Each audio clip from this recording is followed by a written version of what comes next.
दोस्तों, गीतों के रंग तहरीर के संग की इस अगली मुलाकात में मैं सौरभ मनोहर आप सबका इस्तकबाल करता हूँ, आपका स्वागत करता हूँ। पिछली कुछ मुलाकातों में हमने कुछ ऐसे गीत देखे जिसमें बेवफाई का जज्बा भरा हुआ था। बेवफाई जब होती है तो बेवफाई जिस पे होती है उसके जज्बात हमें उस गाने में दिखाई देते थे। लेकिन इन गानों का जब दौर चल रहा था तो मेरी एक दोस्त ने मुझे कहा कि ज़रूरी नहीं है कि जो बेवफाई करता है वो बेवफा हो, यानी कि शायद उसकी कोई मजबूरी भी हो सकती है जिस वजह से वो शख्स बेवफाई पे उतर आता है। और फिर इस सोच को लेके जब मैं आगे बढ़ा तो एक बहुत ही खूबसूरत सा लता जी का गीत मुझे याद आ गया।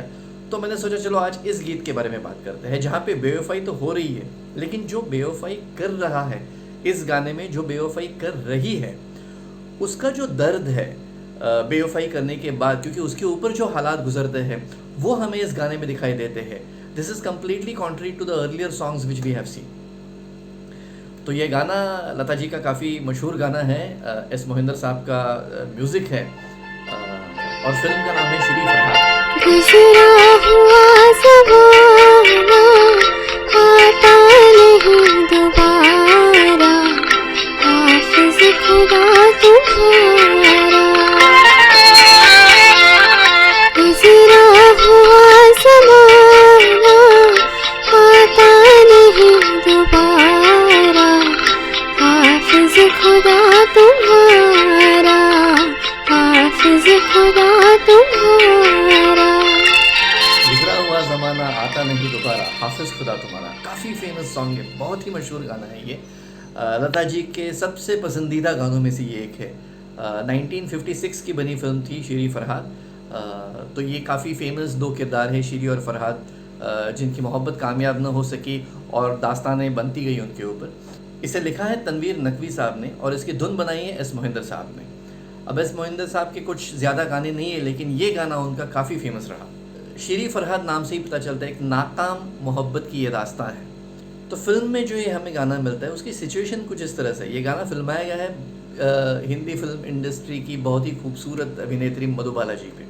ये जिस मोड़ पे हमें गाना मिलता है वो मोड़ कुछ इस तरह से है कि लड़की की कहीं और शादी हो रही है। लगता यूँ है कि उसने बेवफाई की है अपने महबूब के साथ, क्योंकि मोहब्बत किसी और से की है, शादी कहीं और हो रही है, लेकिन उसकी शादी मजबूरी में हो रही है, वो कोई अपनी खुशी से शादी नहीं कर रही है। तो इस बेवफाई के पीछे का जो दर्द है जो उस लड़की के मन में है वो इस गाने में हमारे सामने बयां होता है। तो देखिए, अगर आप ये गाना सुनेंगे तो इस गाने में एक फिटैलिटी है, एक ऐसा जज्बा है कि अब जो हालात बदलने वाले हैं, पुराने हालात वापस नहीं आने वाले। वो जान चुकी है कि अब जो भी होगा उसकी फरहाद से मुलाकात नहीं होने वाली है, वो उससे जुदा हो रही है और ये जज्बा लेके वो ये गीत गाती है। तो गीत का मुखड़ा ही कुछ इस तरह से है कि गुजरा हुआ ज़माना आता नहीं दोबारा, हाफिज़ खुदा तुम्हारा। किसी से जुदाई का गम जो है वो लता मंगेशकर जी ने इन दो लाइनों में इतनी खूबसूरती से पिरोया है, आप सुन के देखिए। तो मुखड़ा ही कुछ ऐसा है कि गुजरा हुआ ज़माना आता नहीं दोबारा, हाफिज़ खुदा तुम्हारा। आगे के जो अंतर है उन अंतरों में हमें उस दर्द का बयां मिलता है जो दर्द उस लड़की के दिल में है जिसे ज़माना या फिर उसका महबूब बेवफाई का कसूरवार ठहरा रहा है। पहला अंतर कुछ इस तरह से है कि खुशियाँ थी 4 दिन की, खुशियाँ थी 4 दिन की, आंसू हैं उम्र भर के, तन्हाइयों में अक्सर रोएंगे याद करके, वो वक्त जो कि हमने एक साथ है गुजारा। वो अपने महबूब से कह रही है कि ये जो हमारी खुशियाँ थी, तुम्हारे साथ जो मैं खुश थी, मोहब्बत के दिन थे, वो 4 दिन के थे, लेकिन आगे की सारी उम्र तन्हाई की है, दर्द की है, गम की है। तन्हाई यानी अकेलापन। तो वो कहती है कि तन्हाइयों में अक्सर हम इस बात को याद करके रोएंगे, तो मैं कोई खुश नहीं हो रही हूँ, मैं भी अपना दर्द साथ लिए जा रही हूँ, क्योंकि जब भी तन्हाई आएगी तुम मुझे याद आओगे और मेरे आंखों से आंसू आ जाएंगे। यही जज्बा आगे के अंतरों में कैसे बढ़ता जाता है, देखिए तनवीर नकवी साहब ने क्या खूब गीत लिखा है। दूसरे अंतरे में श्री कहती है कि मेरी कसम है मुझको तुम बेवफा न कहना।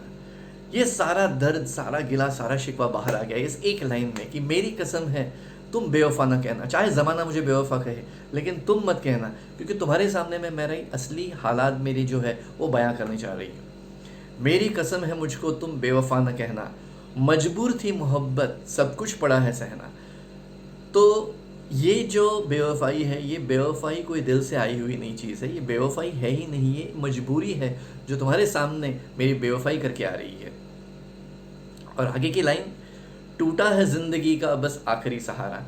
देखिए ये एक द इंटेंसिटी जो है दर्द की इसमें साफ़ हो जाती है कि इसके बाद आने वाली ज़िंदगी, लड़की शादी करने चली है तो शादी के बाद सपने होते हैं कि अपने पति के साथ घर बसाएगी, नया संसार बसाएगी, लेकिन ये जो जा रही है वो कह रही है कि टूटा है ज़िंदगी का बस आखिरी सहारा। इसके आगे की जो ज़िंदगी है वो मेरे लिए ज़िंदगी नहीं, मौत के बराबर है। मेरा सारा वजूद ख़त्म हो जाएगा क्योंकि मेरी मोहब्बत मुझसे जुदा हो गई है। यही जज्बा लेके तीसरा अंतर हमारे सामने आ जाता है। तीसरे अंतरे में वो कहती है कि मेरे लिए सहर भी आई है रात बनकर। सहर यानी सुबह, जब सूरज उगता है तो डॉन जिसे हम कहते हैं, कि तो मेरे लिए तो जो सहर है, ज़िंदगी की सहर है, नई ज़िंदगी की सहर है, वो भी रात बनकर आई है क्योंकि इसके बाद तो मेरी ज़िंदगी में अंधेरा रहने वाला है।